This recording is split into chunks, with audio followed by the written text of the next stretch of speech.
할렐루야. 주님의 은혜와 평강이 함께 하시기를 축원합니다. 광고 시간에 좀 포함시키지를 못했는데요. 우리 이경자 권사님이 어제 이제 아버님 돌아가셨다는 소식을 듣고 지금 급하게 한국으로 가시는 중일 텐데요. 아마 이제 위로의 말씀 전해주시기를 바라고 만나게 됐을 때 꼭 인사해 나누시기를 바랍니다. 또 우리 홍문배 권사님 다리 치료하시려 지금 한국 나가셨는데 생각보다 다리 상태가 안 좋으신 모양입니다. 위하여서 기도해 주시고 잘 치료받으실 수 있도록 관심 가져주시면 좋겠습니다. 오늘은 교회력으로 사순절 제6주 종려주일입니다. 종려주일은 예수님이 나귀를 타고 예루살렘에 입성하신 날, 또 군중들이 종려나무가지를 흔들며 호산나, 즉 구원해 주옵소서라고 외친 것을 기념하는 절기입니다. 이번 주간은 고난주간인데요, 광고 드린 것처럼 내일부터 토요일까지 고난주간 새벽기도회가 있습니다. 오전 5시 30분에 이 자리에서 모이겠습니다. 1년 내내 새벽기도에 안 오시는 분들도 고난주간에는 마음을 한번 정해보시고 기도하는 자리에 참석해 보시기를 바랍니다. 딱 6번이니까요 도전해 보시기를 바라고요. 금요일은 또 이스터 위켄드라고 아이들 학교도 쉰답니다. 그래서 교육부에서는 금요일하고 토요일에 아이들 나오라고 참석을 권했습니다. 애들이 나와야 부모님이 나오시니까, 그래서 애들한테 열심히 광고를 했습니다. 그래서 아마 아이들은 나오고 싶을 거예요. 그러니까 아이들이 나오려면 엄마 아빠가 일어나야 되겠죠. 가족들이 다 오셔서 같이 기도하시면 큰 은혜가 되리라 믿습니다. 금요일 토요일 아이들 새벽기도 잘 참석하면 토요일에는 새벽기도에 마치고 아이들 간단한 아침밥을 사주러 나가려고 그럽니다. 팬케이크라도 이렇게 사줄 건데요, 제가 그 전에 밴쿠버 기둥교회 있을 때는 장로님 한 분이 매번 이렇게 토요일날 새벽기도회 끝나면 밥도 사주시고 그랬는데 부담을 좀 가지시라고 누군가는 들으시겠죠 하고 말씀을 드립니다. 다음 주일이 부활주일입니다. 다음 주일에는 흰색 옷이나 밝은색 옷을 입고 오셔서 부활의 기쁨에 동참해 보시기를 바랍니다. 그 전에는 돌아가신 할아버님이 부활주일이 되면 이렇게 하얀색 정장을 입으시고 하얀색 구두를 신고 이렇게 설교를 하셨던 기억이 나는데요, 저는 그 정도를 소화할 만한 패션 능력은 되지는 않기 때문에 다음 주에 그냥 밝은색 옷을 입어보도록 하겠습니다. 자, 기쁨 가득한 은혜로운 고난주간 되시고 또 기쁨으로 부활주일을 맞이하시기를 주님의 이름으로 부탁드립니다. 네, 옆에 있는 분들하고 한번 인사하겠습니다. 내일 새벽에 만납시다, 이렇게 인사하겠습니다. 네, 안 나올 것 같은 이에게 좀 세게 얘기해 보세요. 네, 내일 만나겠습니다, 이렇게. 네. 지금은 웰빙 시대입니다. 사람들 어떻게 해서든지 아픔과 고통을 피하고 싶어 하지요. 어떤 분들은 예수 잘 믿으면 고통을 겪지 않을 것이라고 기대합니다. 우리가 만약에 신앙생활 다 잘해서 모든 사람들이 돈도 잘 벌고 병도 안 걸리고 자녀도 다 잘 되고 행복하게 장수하면 얼마나 좋겠습니까? 그러나 빌립보서 1장 29절에 이런 말씀이 있습니다. 우리 같이 읽어보겠습니다. 시작. 그리스도를 위하여 다만 그를 믿을 뿐 아니라 또한 그를 위하여 고난도 받게 하려 하심이라. 고난도 받게 하려 하심이라. 물론 예수님이 쉼을 주시겠다고도 말씀하셨습니다. 수고하고 무거운 짐진 자들아 다 내게로 오라, 내가 너희를 쉬게 하리라 했지요. 그러나 바로 다음 절에는 이렇게 말씀하셨습니다. 나의 멍에를 메고 내게 배우라 그러셨습니다. 멍에를 맨 짐승은 일에서 벗어날 수 없습니다. 주인이 시키는 대로 살아야 합니다. 그래서 멍에는 쉽게 벗어날 수 없는 구속이나 억압을 비유적으로 뜻하기도 합니다. 예수 믿어서 하나님의 자녀가 된 우리도 삶의 고난이 있습니다. 때로는 믿음이 없는 사람보다 더 큰 인생의 시련을 만날 수도 있습니다. 예수님도 고난 받으셨습니다. 심지어 본격적으로 사역을 시작하셨을 때는 성령에게 이끌려서 시험을 받으셨다고 했습니다. 마태복음 4장 1절에 예수께서 성령에게 이끌려 마귀에게 시험을 받으러 광야로 가셨다고 했죠. 성령님에게 이끌려서 좋은 곳으로 간 게 아니고 마귀에게 시험을 받으러 가셨습니다. 우리가 당하는 시험 중에는 내가 잘못해서 겪는 어려움도 있겠지만 하나님이 주시는 시험도 있음을 알아야 합니다. 물론 하나님은 우리가 감당할 수 있고 이겨낼 수 있는 시험을 주십니다. 고린도전서 10장 13절 같이 읽겠습니다. 시작. 하나님은 미쁘사 너희가 감당하지 못할 시험 당함을 허락하지 아니하시고 시험 당할 즈음에 또한 피할 길을 내사 너희로 능히 감당하게 하시느니라. 할렐루야. 한번 따라해 보겠습니다. 피할 길을 내사 능히 감당하게 하시느니라. 네, 믿으십니까?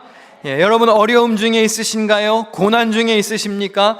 감당할 수 있음을 믿으시기 바랍니다. 찬송가 가사 중에 이런 구절이 있죠. 같이 불러보겠습니다. 시작. 너 시험을 당해 죄 짓지 말고 너 용기를 다해 곧 물리치라. 너 시험을 이겨 새 힘을 얻고 주 예수를 믿어 늘 승리하라. 우리 구주의 힘과 그의 위로를 빌라.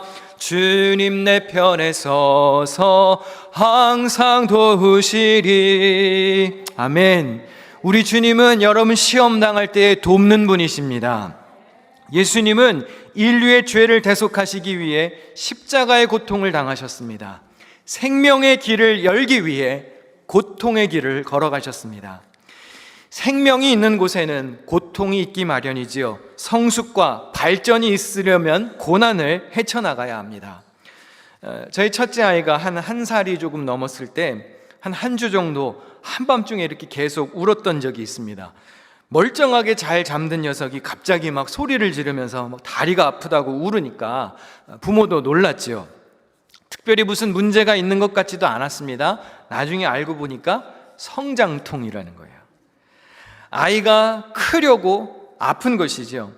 발전하기 위해서도 고통을 통과해야 합니다. 우리의 삶에서 고통이 빠진다면 그것은 죽음과 다르지 않습니다. 여러분 시체가 아픔을 느낄 수 있나요? 불을 가까이 대고 주먹질을 한다고 시체가 아프다고 그럽니까? 고통은 생명이 있는 존재만 느낄 수 있는 겁니다. 자, 저를 한번 보세요. 저를 졸지 마시고 허벅지를 한번 이렇게 꼬집어 보세요. 세게 꼬집어 보세요. 세게. 정신이 바짝 들더라고. 졸지 말고. 아우. 아프시죠? 아프지요? 아플 때까지 한번 해보라니까 그냥 살살 꼬집으시네. 아픈 분은 다음 주에 감사원금 해야 돼요. 할렐루야. 왜 아파요? 살아있으니까 아픈 겁니다. 한센병 걸린 사람들은 감각이 없어요. 그래서 살이 썩어 문드러져도 아픈지를 모릅니다. 불을 갖다 지져대도 살끝이 썩어져 나가도 아픈 것을 느끼지 못합니다. 왜 고통이 있습니까? 생명을 지키기 위해서 고통이 있는 거예요. 고통을 느낄 수 있어야 자기를 지킬 수 있는 것입니다. 신앙생활도 마찬가지이지요. 예수 믿음으로 영원한 생명을 선물로 받은 우리는 믿음을 지키는 것 때문에 치르는 희생이 있어야 하고 고통이 있어야 합니다. 내가 신앙생활을 하고 있는데 아무런 고통이 없다? 그러면 내가 가진 믿음이 진짜인지 한번 생각해 보셔야 하고요. 아니면 다른 누군가의 희생을 지금 등에 업고 살아가는 것일 수도 있습니다. 정말 여러분 믿음을 지키기 위해서 힘든 게 아무것도 없습니까? 마냥 편하기만 하고 그저 주일에 예배 오는 것이 행복하기만 하신가요? 그 어떤 불편함도 없이 그리스도인으로 살아가십니까? 그러면 발을 쏙 빼도 아쉽지 않을 만큼만 믿고 계신 것일지도 몰라요. 천국 없어도 아쉽지 않을 만큼만 발을 담그고 계시는지도 모르죠. 아쉽지 않으니까 희생도 없고 불편한 것도 없고 고통도 없는 것이죠. 예수님은 우리를 위해 십자가에서 생명까지 내어주셨는데 양심적으로 받은 은혜만큼 받은 은혜의 절반만큼이라도 섬기며 살아야 하지 않겠습니까? 성경에서 고난의 아이콘으로 꼽을 수 있는 인물은 구약 성경의 욥입니다. 욥은 그야말로 완벽에 가까운 사람이었습니다.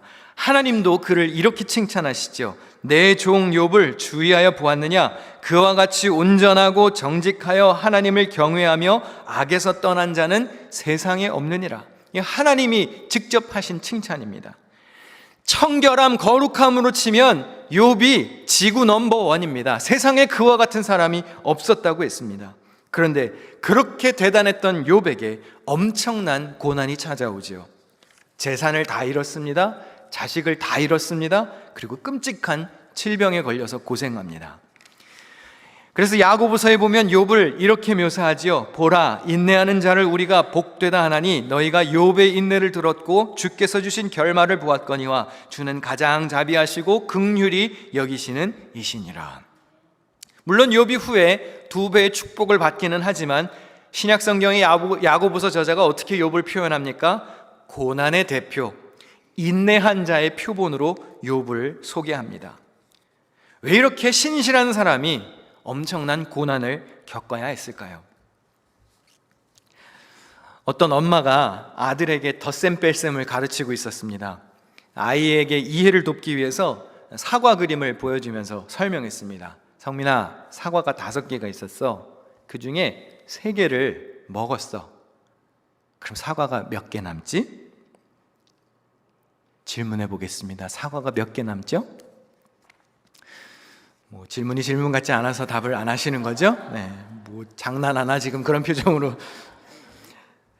쉽게 아이가 대답할 것이라고 예상을 했는데 아이가 한참 동안 고민을 했습니다. 그리고 아주 심각한 표정으로 이렇게 엄마에게 답을 했습니다. 엄마, 근데 그 사과는 누가 먹은 거야? 나타난 현상보다 그 현상이 있게 만든 주체가 궁금했습니다. 아주 철학적인 사고를 하는 아이였죠. 그 아이 이름도 성민이었고 실제 있었던 일입니다. 욥기에 보면 방금 이야기와 같은 대화를 나누는 2 부류의 사람이 등장합니다. 욥과 그의 친구들입니다. 이 욥의 친구들이 욥을 가르쳐주고 싶어 합니다. 이봐 욥, 너에게 사과 5개가 있었지? 근데 그 5개가 다 없어졌네. 왜 없어졌을까? 네가 뭔가를 잘못했을 거야. 너 죄 지었지? 그냥 뺏어가시지는 않았을 거야. 분명히 잘못한 것이 있으니까 사과 5개가 없어졌을 거야. 그러니까 빨리 회개해. 그래야 네가 살 수 있어.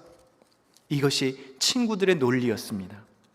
그런데 욥은 이 상황을 도무지 이해할 수도 없고 인정할 수도 없었습니다. 자신이 누리고 있었던 축복이 왜 통째로 없어진 것인지 근본적인 이유가 궁금했습니다. 도대체 누가 내 사과 5개를 뺏어갔는지를 알고 싶었습니다. 그래서 반복해서 하나님께 탄식하지요. 반항합니다. 왜 의인이 고통을 당해야 합니까? 이렇게 만든 분이 당신이 아니시면 누구입니까? 도대체 하나님은 정의 실현을 왜 이따위로 하시는 겁니까? 그렇게 항변했습니다. 나중에 하나님이 욥에게 나타나셔서 말씀하시죠. 그런데 하나님이 욥에게 주신 답변은 욥이 주님께 궁금해해서 물었던 질문과는 아무런 상관이 없어 보이는 답변이었습니다. 하나님의 응답을 일부분만 읽어보실까요? 같이 읽겠습니다. 시작. 그때에 여호와께서 폭풍우 가운데서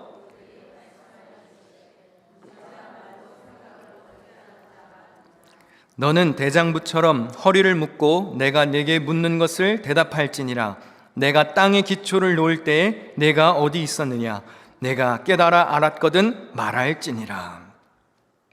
대들고 탄식하는 욥에게 하나님께서 하시는 첫 말씀은 무지한 자 너는 누구냐는 거예요. 허리띠를 제대로 졸라매고 한판 붙어보자고 욥의 대결을 수락해 주십니다. 그리고 이번에는 하나님이 묻는 걸 욥이 답하라고 추궁하시죠. 내가 땅에 기초를 놓을 때에 너는 도대체 어디 있었느냐? 천지가 창조될 때 욥이 어디 있었죠? 욥이 어디 있기는 했나요? 존재하지도 않았습니다. 욥은 하나님께 실컷 왜를 물었습니다. 하나님, 도대체 왜 이런 고난이 있어야 합니까? 왜 의인이 고통을 당합니까? 왜 세상을 이 모양 이 꼴로 다스리십니까? 그런데 하나님이 욥에게 주신 첫 번째 답변은 왜에 대한 답변이 아니었습니다. 네가 누구냐고 물어보십니다. 잠깐의 고난으로 하나님의 정의가 무너졌다고 따지는 무지한 넌 도대체 누구야? 라고 물으십니다. 고난의 이유를 물었던 욥은 전능하신 하나님의 임재 앞에서 왜라는 질문을 던졌지만 자기가 누구인지 정체성을 발견합니다. 우주 만물이 삐뚤어졌다고 떠드는 욥은 사실 우주 만물이 창조될 때에 존재하지도 않았던 인간이고 천지가 운행되는 일에 그 어떤 것도 일조하고 있지 않았던 한낱 이기적인 피조물에 불과한 존재였습니다. 고난의 이유요? 그걸 어떻게 다 일일이 설명합니까? 그리고 여러분이 하나님께 왜 나에게 이런 시련을 주십니까? 라고 따져도 하나님이 일일이 여러분의 질문에 답변해야 하는 이유는 또 뭔가요? 중요한 것은 고난의 이유, 왜를 묻는 것보다 여러분이 하나님 앞에서 어떤 존재인지, 누구인지를 아는 것입니다. 모든 문제는 하나님과의 관계 안에서 풀리게 됩니다. 여러분, 왜라는 질문을 물었을 때 답변을 들으면 그 하나의 답변으로 이제 더 이상 궁금한 게 없습니다. 다시는 질문하지 않겠어요? 그렇게 넘어갑니까? 아니요. 질문은 또 다른 질문을 낳고 의심은 또 다른 의심을 불러옵니다. 끝이 없습니다. 그런데 누구인지를 알면, 하나님이 어떤 분이신지를 알고 그 하나님의 임재 앞에 내가 어떤 존재인지를 알면 상황이 어찌 변해도 그 상황 중에 함께 하시는 하나님의 섭리와 뜻을 믿을 수 있는 거예요. 어떠한 상황 속에서도 주를 믿을 수 있는 신뢰와 믿음으로 우리를 나아가게 하는 것입니다. 저는 중학교 때 이렇게 교회에서 악기를 하는 그 찬양팀 형 누나들이 이렇게 멋있어 보이더라고요. 그래서 악기를 좀 배웠으면 좋겠다. 그래서 제 아버님이 기타를 치실 줄 아니까 기타를 배워보라고, 그래서 학교에서 이제 기타 클래스를 수강하고 기타를 처음 배우기 시작했습니다. 근데 처음에 기타를 배우면 한 1시간만 연습해도 이게 손가락이 아파서 더 연습을 할 수가 없습니다. 여러분, 손끝에 한번 살을 만져보시겠어요? 이 손끝의 살이 얼마나 연합니까?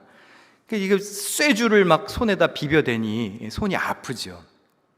그래서 처음에는 막 통증도 오고 나중에는 손이 찢어져서 피가 나기도 합니다. 저는 기타가 이제 재밌으니까 매일매일 연습을 했어요. 때로는 침대에 누워서 이렇게 연습을 하다가 기타를 낀 채로 이렇게 잠을 자는 날도 있었습니다. 연습을 할 거면 그 정도는 해야 되는 거잖아요. 그렇죠? 그 정도는 해야 실력이 느는 거죠. 어떤 사람들은 이 손가락을 연단하려고 막 줄에다 계속 손을 비비는 사람도 있고 불에다 갖다 지지는 사람도 있고 그렇더라고요. 저도 처음에는 손끝에 막 멍이 들고 찢어져서 피가 나는데 나중에는 보니까 지문이 조금 지워지고 굳은 살이 배겨서 지금은 뭐 몇 시간씩 기타 쳐도 그렇게 아픈 거를 모릅니다. 제가 뭐 주일에 찬양 인도할 일 있으면 기타 치고 나서 아이고 손 아파라 이런 적은 없잖아요. 그렇죠? 심지어 이거 종이 자르는 커터 칼 있죠? 이거를 손에다가 찌르면 얼마나 아프겠어요. 그렇죠? 여기는 아파요. 근데 이 손끝에다가 대면 이렇게 칼날을 집어넣어도 별로 느낌이 없어요. 따라하지 마십시오. 여러분 집에 가서. 다칩니다. 우리 악기 하는 청년들은 이해가 되죠? 이 말이? 막 악기 끌어안고 잠들고 그랬죠? 그 정도는 연습해야 되잖아요. 그렇죠? 여러분, 고통은 우리를 더 강하게 만들어줍니다. 그래서 로마서 5장 3절과 4절에 이런 말씀이 있습니다. 우리 같이 읽어보겠습니다. 시작. 우리가 환난 중에도 즐거워하나니 이는 환난은 인내를, 인내는 연단을, 연단은 소망을, 환난은 인내를 낳고 인내는 연단을 낳고 연단은 소망을 이룬답니다. 욥이 당하는 고난 배후에는 사실 하나님이 계셨습니다. 욥과 친구들은 전혀 몰랐지요. 그러나 하나님이 그 시험을 허락하셨던 것이죠. 예수님이 십자가를 지셔야 했던 이유도 그것이 하나님의 뜻이었기 때문입니다. 그러나 여러분, 오해하시면 안 됩니다. 하나님이 나쁜 분이 아니에요. 여러분이 당하는 고난을 보면서 좋아하고 쾌락을 느끼시는 그런 분이 아닙니다. 우리 하나님은 이런 분이십니다. 예레미야가 3장 33절 같이 읽겠습니다. 시작. 주께서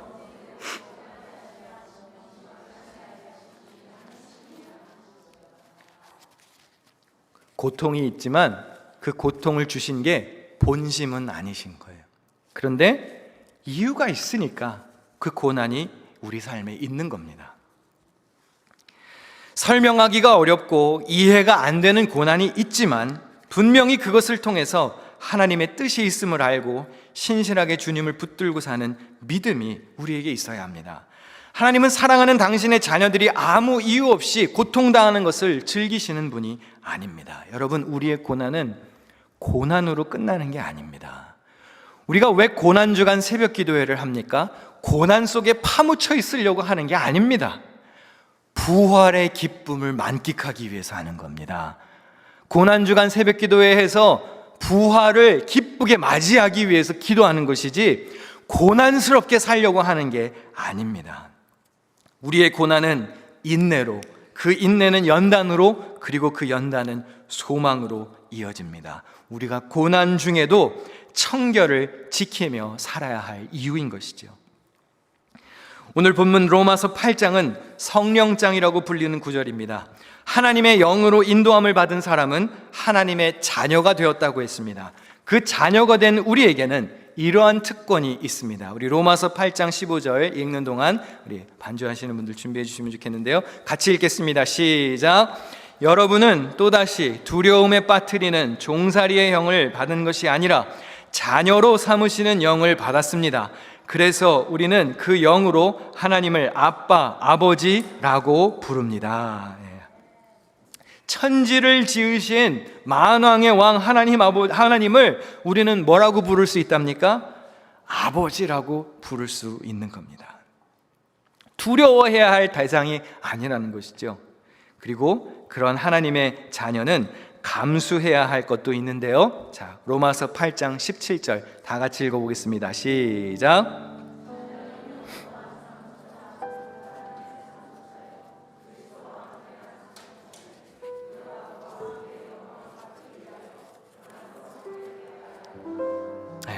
고난도 함께 받아야 할 것이니라.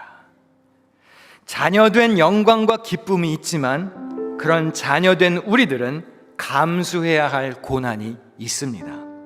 그런데 여러분, 고난은 고난으로 그치는 게 아니라고 그랬죠? 그 바로 다음 절에 이러한 구절도 있습니다. 한 번 더 같이 읽겠습니다. 시작. 현재의 고난은 장차 우리에게 나타날 영광과 비교할 수 없도다. 할렐루야. 지금 고통 중에 있으신가요? 여러분이 후에 주 안에서 누리게 될 영광과 기쁨에 비교하면 이 고난은 아무것도 아니라는 겁니다. 우리가 고난주간을 시작하며 오늘 성찬식을 거행합니다. 성찬이 뭔가요? 예수 그리스도의 고난에 동참하는 겁니다. 우리를 위해 찢기신 주님의 몸, 우리를 위해 흘리신 주님의 피에 참여하며 그 고난으로 인해서 얻은 새 생명을 기억하는 거예요. 십자가에 죽으셨지만 죽음에서 끝나지 않고 부활과 영생의 새로운 생명을 우리에게 주신 그 기쁨을 기억하는 것입니다. 사랑하는 성도 여러분, 믿음의 길을 달리며 겪는 고난 좌절하지 마십시오. 우리는 하나님의 자녀입니다. 고난 뒤에는 영광이 있습니다. 자녀 삼아 주신 사랑과 구원하신 은혜를 기억하며 고난 중에도 거룩함과 청결함을 지키는 그런 믿음의 승리자가 되시기를 축원합니다.